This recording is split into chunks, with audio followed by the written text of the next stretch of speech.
സങ്കീർത്തനങ്ങൾ 119:169. യഹോവേ, എന്റെ നിലവിളി തിരുസന്നിധിയിൽ വരുമാറാകട്ടെ. നിന്റെ വചനപ്രകാരം എനിക്ക് ബുദ്ധി നൽകണമേ. ബേർശേബ മരുഭൂമിയിൽ ഹാഗാർ കുട്ടിയും കൊണ്ട് തുരുത്തിയിലെ വെള്ളവും അപ്പവും തീർന്ന ശേഷം കുട്ടിയുടെ മരണം കാണേണ്ട എന്ന് പറഞ്ഞ് ഉറക്കെ കരഞ്ഞു. ദൈവം ബാലന്റെ നിലവിളി കേട്ടു. ഇസ്രായേൽ മക്കൾ അടിമവേല നിമിത്തം നെടുവീർപ്പിട്ട് നിലവിളിച്ചു. ആ നിലവിളി ദൈവസന്നിധിയിലെത്തി. ആരും കാണാതെ ഒഴുക്കുന്ന കണ്ണുനീരും ഹൃദയത്തിന്റെ വേദനയും ദൈവം അറിയുന്നുണ്ട്.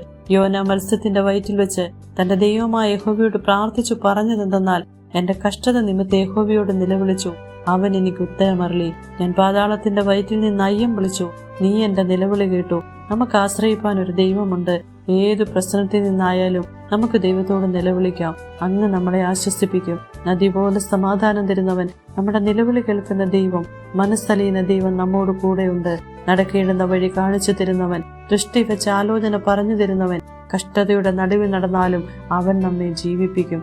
ജീവിതത്തിന്റെ മരുഭൂമിയുടെ അനുഭവങ്ങൾ, ചുറ്റും യാതൊരു പ്രതീക്ഷയ്ക്കും വകയില്ലാതെ ആശ്വാസത്തിനായി ആരുമില്ലാതെ ഇരിക്കുമ്പോൾ യഹോവയോട് നിലവിളിക്കുന്ന ഒരു ഭക്തനു വേണ്ടി വഴി പഠിപ്പിച്ചു കൊടുക്കുന്നവൻ, ചൊവ്വയുള്ള വഴിയിൽ നടത്തുന്നവൻ, കഷ്ടകാലത്തൊരു അഭയസ്ഥാനമായി അവൻ നമുക്ക് വേണ്ടി വെളിപ്പെടും. ഈ ദൈവത്തിന്റെ സന്നിധിയിൽ നമുക്ക് മനസ്സുയർത്താം. ഹൃദയത്തെ അവന്റെ മുമ്പിൽ പകരാം. ഏവരെയും ദൈവം ബലപ്പെടുത്തട്ടെ, സഹായിക്കുമാറാകട്ടെ. ആമേൻ.